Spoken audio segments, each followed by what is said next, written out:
ولو أحرم بالحج ثم أدخل عليه العمرة لم ينعقد إحرامه بالعمرة. فإذا استوى على راحلته لبى فقال لبيك اللهم لبيك لبيك لا شريك لك لبيك إن الحمد والنعمة لك والملك لا شريك لك.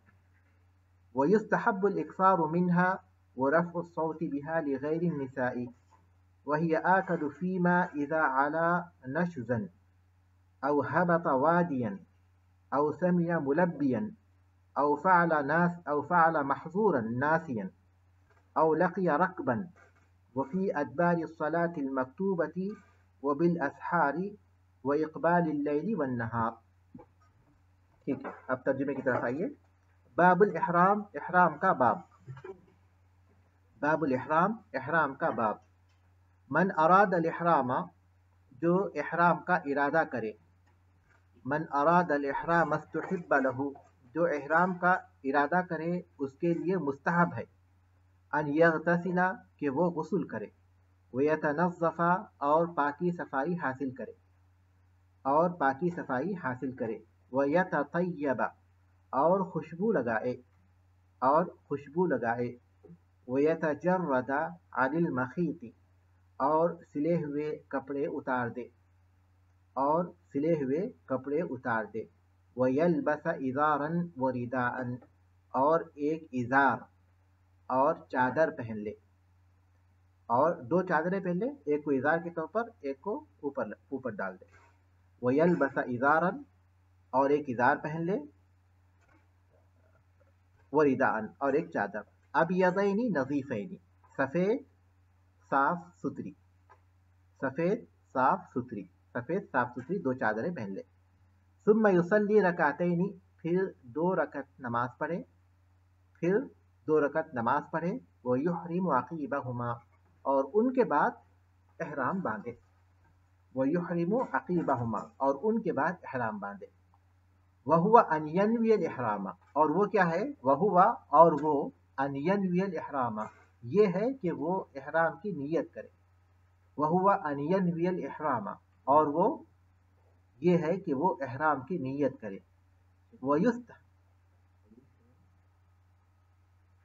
ویحرم عقیبہما، اور ان کے بعد احرام باندھے.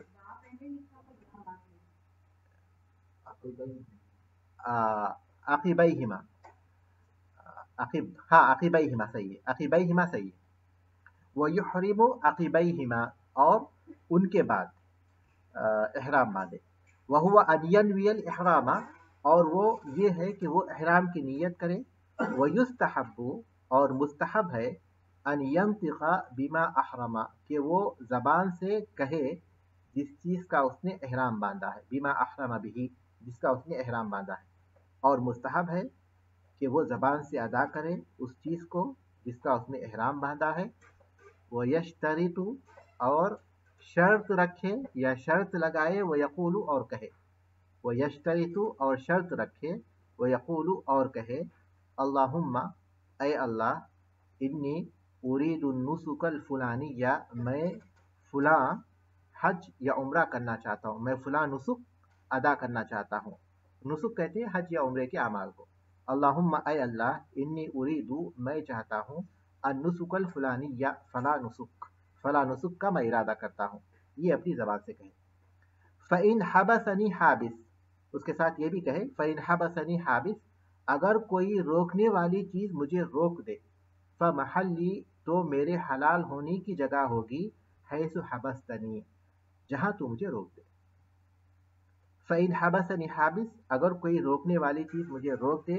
فَمَحَلِّي، تو میرے حلال ہونے کی جگہ ہوگی. حیث حبستنی، جہاں تو مجھے روک دے. وَهُوَ مُخَيَّرٌ بَيْنَ التَّمَتُّعِ وَالْإِفْرَادِ وَالْقِرَانِ، اور اسے اختیار ہے تمتع، افراد اور قران میں سے کسی کو بھی اپنانے کا.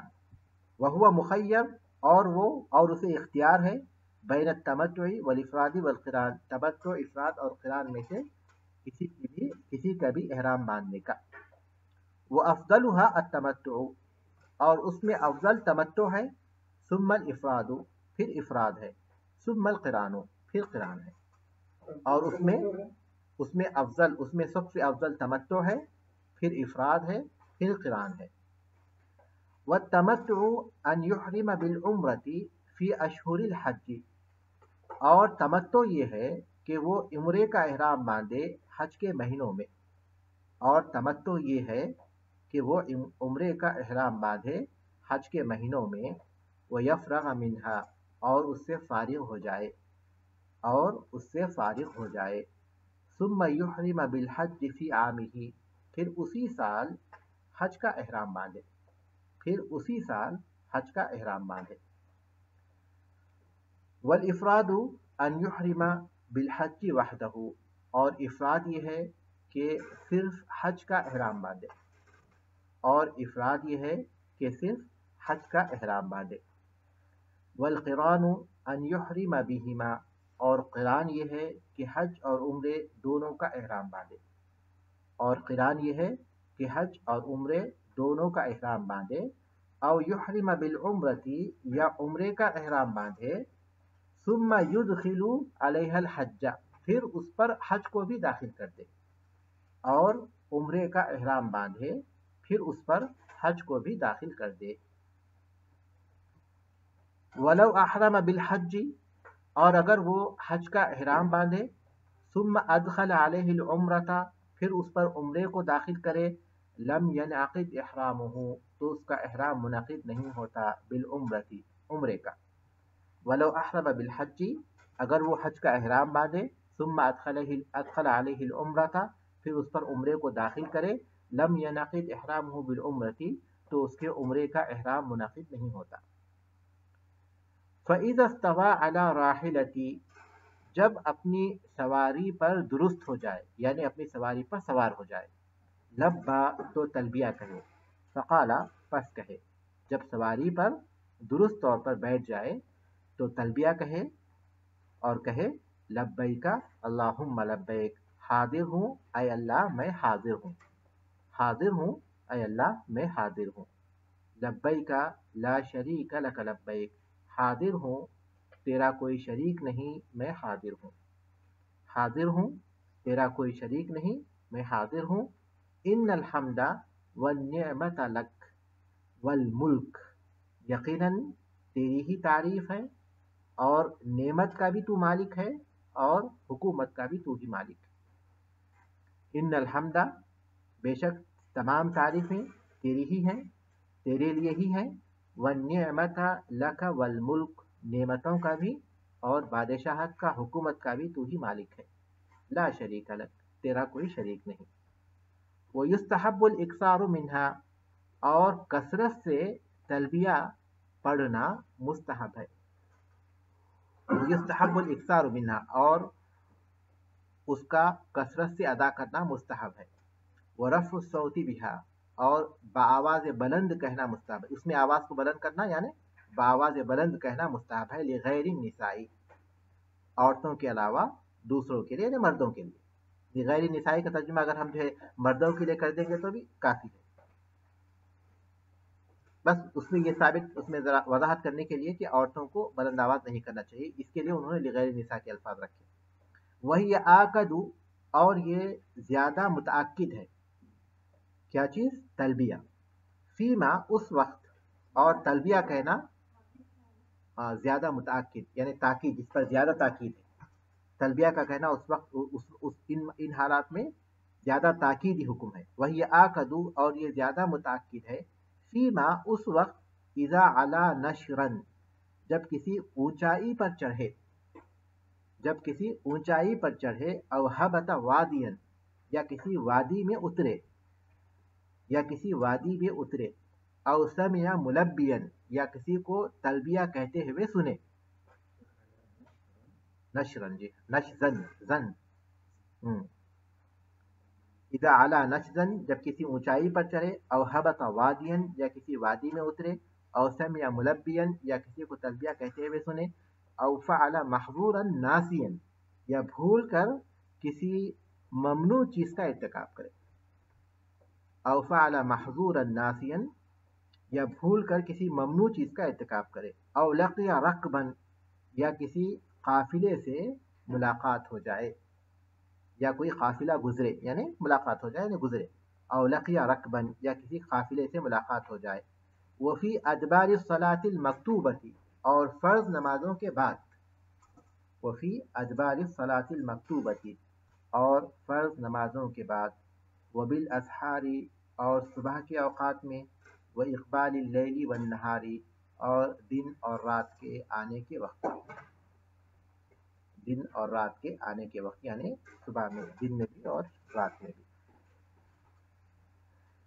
باب الاحرام، احرام کا باب۔ احرام یہ تحریم سے ہے، احرام تحریم سے ہے، اور احرام کی تعریف ہے نیت الدخول فی النسک، احرام کہتے ہیں نیت الدخول فی النسک، حج یا عمرے کے اعمال میں داخل ہونے کی نیت کرنا، حج یا عمرے کے اعمال میں داخل ہونے کی نیت کرنا، نسک میں داخل ہونے کی نیت کرنا۔ اور اس کو احرام اس لیے کہا جاتا ہے کہ آدمی جب احرام باندھ لیتا ہے تو بعض وہ چیزیں جو اس کے لیے مباح تھیں وہ حرام ہو جاتی ہیں، جیسے کہ خوشبو، بیوی سے ملاقات کرنا یعنی بیوی سے تعلق قائم کرنا، سلے ہوئے کپڑے پہننا وغیرہ وغیرہ، جو جن کو محظورات احرام کہتے ہیں، جو اس کے بعد والے باب میں بیان کیے ہیں مؤلف نے۔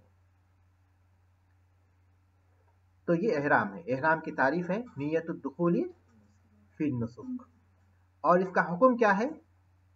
فرائض حج میں سے ہے، کیونکہ احرام نیت ہے، اور نیت کے بغیر کوئی عمل منعقد ہی نہیں ہوتا۔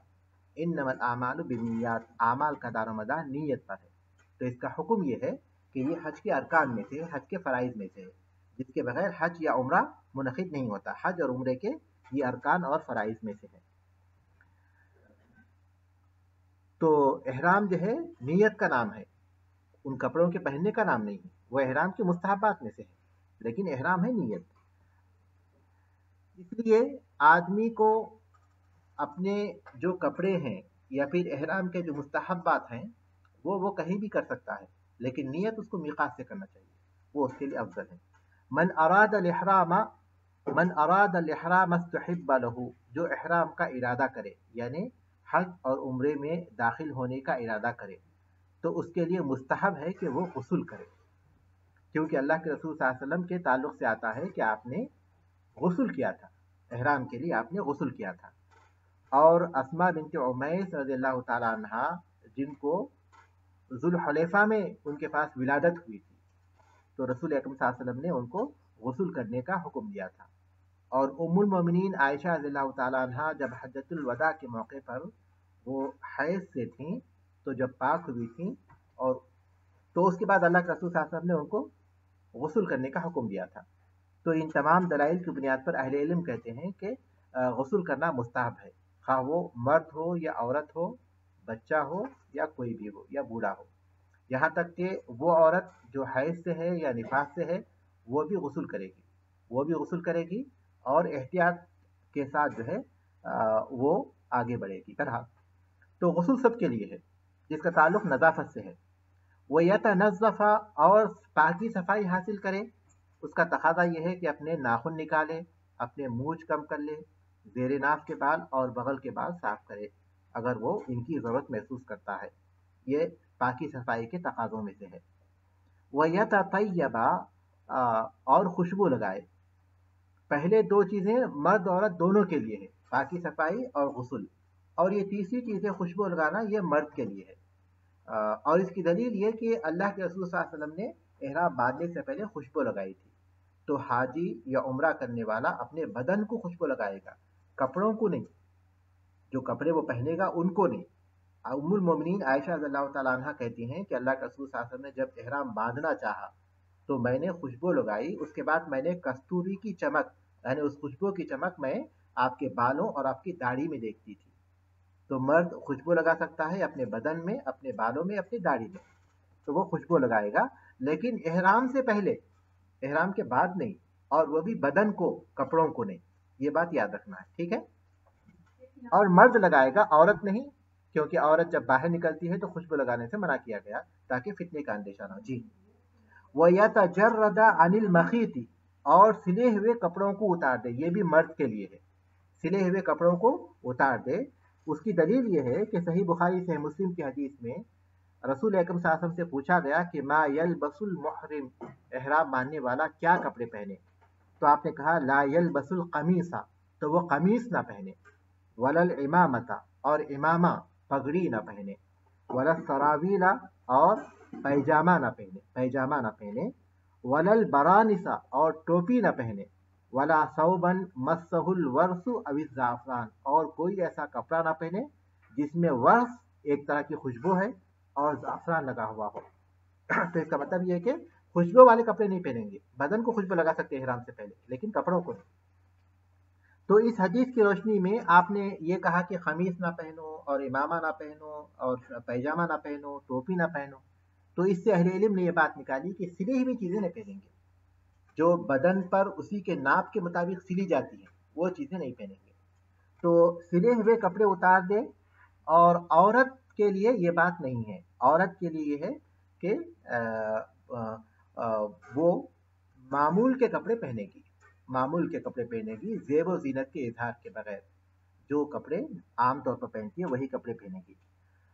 لیکن عورت پر جو پابندی ہے وہ یہ کہ لا تنتقب المحرمۃ ولا تلبس القفازین، وہ نقاب نہیں لگائے گی اور دستانے نہیں پہنے گی، اپنے چہرے اور اپنی ہتھیلیوں کو کھلا رکھے گی.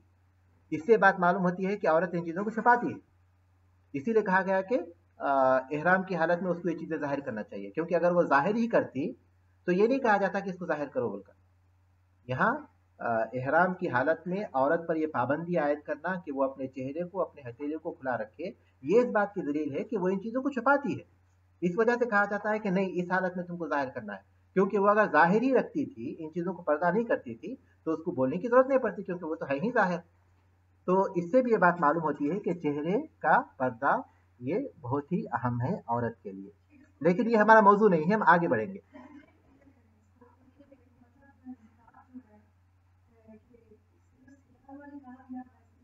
ہاں وہ میں واضح کروں گا، لیکن اس مسئلے کو نہیں، یہ حج کے تعلق سے عمرے کے تعلق سے جو ہے وہ تو میں واضح کروں گا. تو عورت مرد کے لیے کیا چیز ہے وہ یہ کہ سلے ہوئے کپڑے اتار دے، اس کی جگہ کیا ہے وہ یلبس ازارا و رداء اور ازار دو چادریں لے، ایک کو ازار کی طور پر باندھ لے اور اس کے بعد جو ہے پھر ایک دوسرے کو اپنے بدن پر اوڑھ لے. اب یضینی نظیفین، اگر وہ سفید ہوں تو بہتر ہے کیونکہ سفید کپڑا سب سے افضل ہے، اور صاف ہو، پرانے ہوں نئے ہوں کوئی بات نہیں، لیکن صاف ہونا چاہیے اور سفید ہونا چاہیے. یہ بات ہوئی مرد کے لیے. عورت کے لیے کہ وہ اپنے انہی کپڑوں میں احرام باندھے گی جو کپڑے وہ پہنتی ہے، لیکن زیب و زینت کے بغیر. لیکن اس بات کا خیال رکھے گی کہ وہ اپنے ہتھیلی کو کھلا رکھے گی اور اپنے چہرے کو کھلا رکھے گی. چہرے کو کھلا رکھے گی اس کا مطلب یہ کہ وہ نقاب نہیں پہنے گی. لیکن اگر لوگ ہوں تو کسی کپڑے کے ذریعے جو اس کے چہرے کو لگتا نہ ہو اس کے ذریعے اپنے چہرے کو ڈھانپ سکتی ہے. نقاب سے منع کیا گیا جو ٹھیک چہرے کے ناپ کے مطابق بنایا جاتا ہے، لیکن چہرے کو ڈھانپنے سے منع نہیں کیا گیا. اس کی دلیل یہ کہ ام المومنین عائشہ رضی اللہ تعالیٰ عنہ ابو داؤد کی حدیث میں کہتی ہیں کہ قافلے جب ہمارے پاس سے گزرتے تھے ہمارے پاس سے تو اس موقع پر ہم ایک کپڑے کے ذریعے اپنے چہروں کو ڈھانپ لیا کرتے تھے. تو اس بات سے معلوم ہوتا ہے کہ اس موقع پر وہ نقاب تو نہیں پہنتے تھے، چہرے کو ڈھانپ لیتے تھے. اب ایسی حالت میں جبکہ موجودہ حالت میں بس میں بھی اگر بیٹھے ہوں، راستے پر بھی اگر چلتے ہوں، پھر وہاں طواف بھی اگر کرتے ہوں، تو ان تمام حالتوں میں مسلسل لوگ رہتے ہیں ساتھ میں. تو اس لیے اگر عورت کوئی کپڑا ڈال لیتی ہے اپنے چہرے پر تو وہ اس کے خلاف نہیں ہوگا، نقاب ڈالنے کے معنی میں نہیں ہوگا، کیونکہ وہ نقاب نہیں ہے. نقاب تو اس کو ہر حال میں نہیں ڈالنا چاہیے. ایسے موقع پر جبکہ ہمیشہ ہر جگہ پر اجنبی لوگ موجود ہیں تو اس موقع پر اگر کوئی کپڑے کو لٹکا لیتی ہے اپنے چہرے پر تو کوئی حرج نہیں ہے، بلکہ وہ چیز مطلوب ہے، اسے ویسا کرنا چاہیے. جیسے کہ ام المومنین عائشہ رضی اللہ تعالیٰ عنہ کہتے ہیں اس وقت پر لوگ کم لوگ تھے، تو اور اس موقع پر جب رات ہو جاتی تو عام طور پر کچھ نظر نہیں آتا.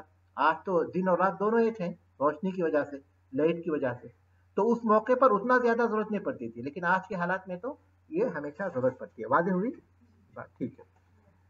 ثم یصلی رکعتین، پھر اس کے بعد 2 رکعت نماز پڑھے. تو اس نے تیاری کر لی، اب تک وہ احرام میں داخل نہیں ہوا، احرام کا ارادہ کر رہا ہے. اس کے لیے اس نے اپنے آپ کو تیار کیا، غسل کرتے ہوئے، اپنے آپ کو پاک و صاف کرتے ہوئے، مرد ہے تو خوشبو لگاتے ہوئے اور سلے ہوئے کپڑے اتار کر 2 سفید چادریں پہنتے ہوئے، اور عورت اپنے طور پر انہوں نے تیار کیا.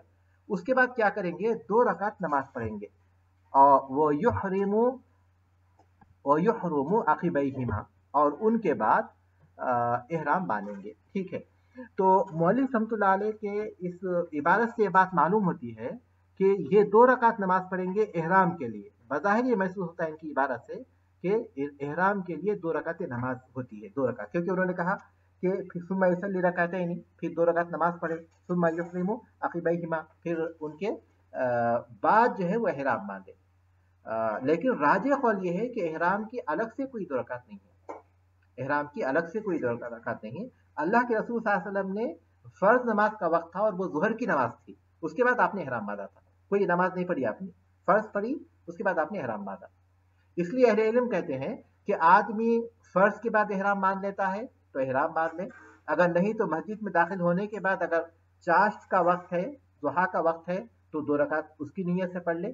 اگر نہیں تو وضو کرنے کے بعد 2 رکعت اس نیت سے پڑھ لے، یا پھر مسجد میں داخل ہوا تو 2 رکعت اس نیت سے پڑھ لے، اس کے بعد احرام باندھے. لیکن احرام کی نیت سے کوئی نماز نہ پڑھے، 2 رکعت احرام کی نیت سے نہ پڑھے. وہ نمازیں پڑھے جو کہ مشروع ہیں، جیسے کہ تحیۃ الوضو ہے، تحیۃ المسجد ہے، یا صلاۃ الضحیٰ ہے، یا پھر فرض نماز ہے. ان کے بعد احرام باندھے. بہرحال نماز کے بعد احرام باندھے، یہ اس کے لیے بہتر ہے.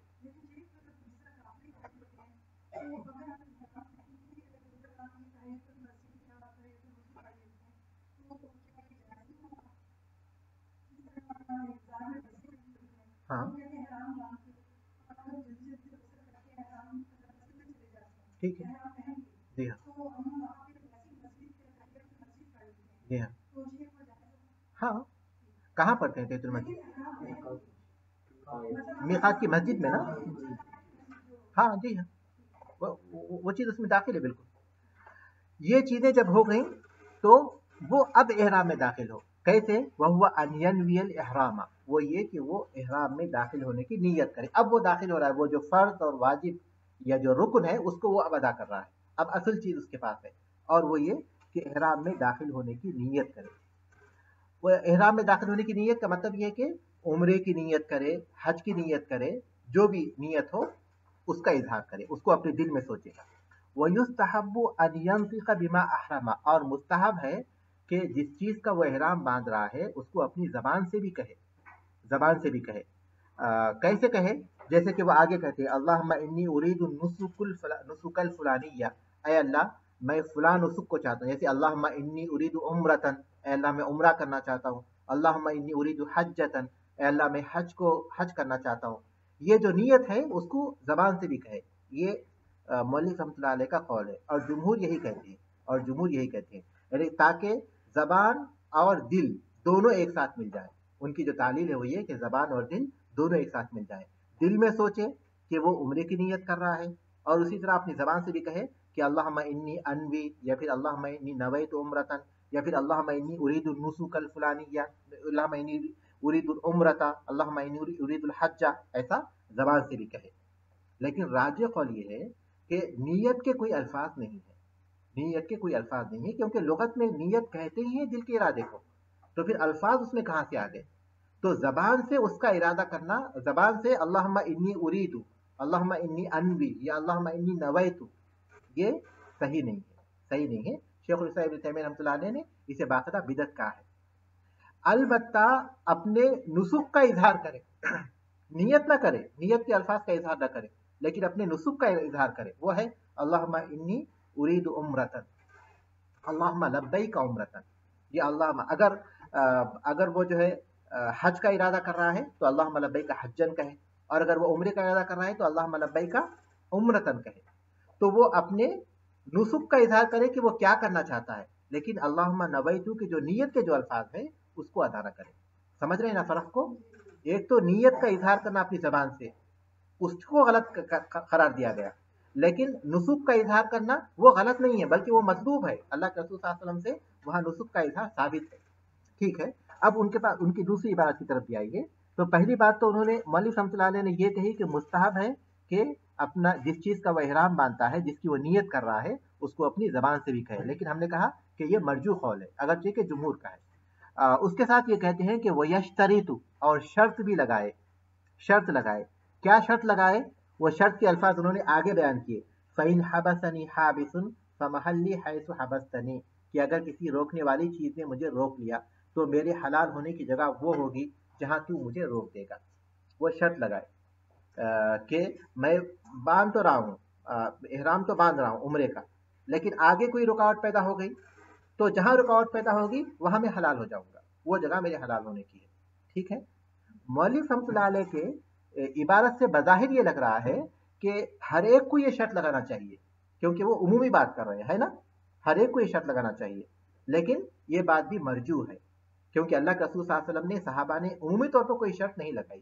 البتہ ذبابہ بنت زبیر رضی اللہ تعالی عنہ نے جب رسول اکرم صلی اللہ علیہ وسلم نے ان سے پوچھا کہ کیا تم حج کر رہی ہو، تو انہوں نے کہا کہ مجھے کوئی درد محسوس ہو رہا ہے، تو آپ نے کہا کہ حجی واشتریطی، کہ تم حج کرو اور شرط لگا لو۔ پھر آپ نے یہ الفاظ ان کو سکھائے، یہ الفاظ جو کتاب میں لکھے ہوئے ہیں۔ تو ذبابہ بنت زبیر، ذبابہ ضاد سے، ذبابہ بنت زبیر۔ تو اس سے بات معلوم ہوتی ہے کہ شرط صرف اسی شخص کو لگانا ہے جس کے پاس ایک خطرہ ہے کہ کوئی رکاوٹ اسے پیدا ہو سکتی ہے، جیسے کہ ان کو طبیعت خراب تھی، ان کو اندیشہ تھا کہ بیمار ہو جائیں گی، یا پھر وہ شخص جس کو اندیشہ ہے کہ آگے حکومت اس کو آگے جانے نہیں دے گی، یا وہ شخص جس کو معلوم ہے کہ کوئی ایسا کام ہو جائے گا جس کی وجہ سے وہ آگے نہیں بڑھ سکے گا، راستے کے خطرات کی وجہ سے۔ مطلب یہ کہ شرط صرف اسی شخص کو لگانا چاہیے جس کو اس طرح کا کوئی امکان ہے، ورنہ عمومی طور پر نہیں لگانا چاہیے، کیونکہ اللہ کے رسول صلی اللہ علیہ وسلم نے صحابہ نے ایسے کوئی شرط نہیں لگائی۔ ٹھیک ہے، بہتر ہے، کیوں؟ اس کا فائدہ ہے۔ اس کا فائدہ کیا ہے؟ اس کا فائدہ یہ ہوگا کہ اگر کوئی رکاوٹ پیدا ہو گئی تو وہی وہ حلال ہو جائے گا۔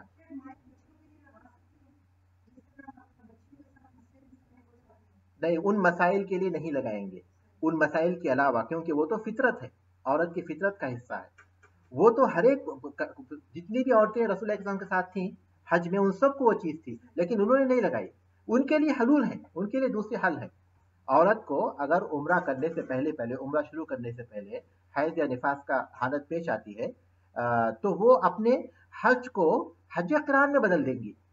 حج قران میں، حج تمتع جس کو وہ جو ہے عمرہ کرنے کے بعد حلال ہونے والی تھی، حج قران میں بدل دیں گی، تو خود بخود وہ جو ہے اپنی اس حالت میں رہ سکتی ہیں، یہاں تک کہ پھر 8 ذی الحجہ آئے گی تو اس کے بعد یہ سارے اعمال انجام دیں گی۔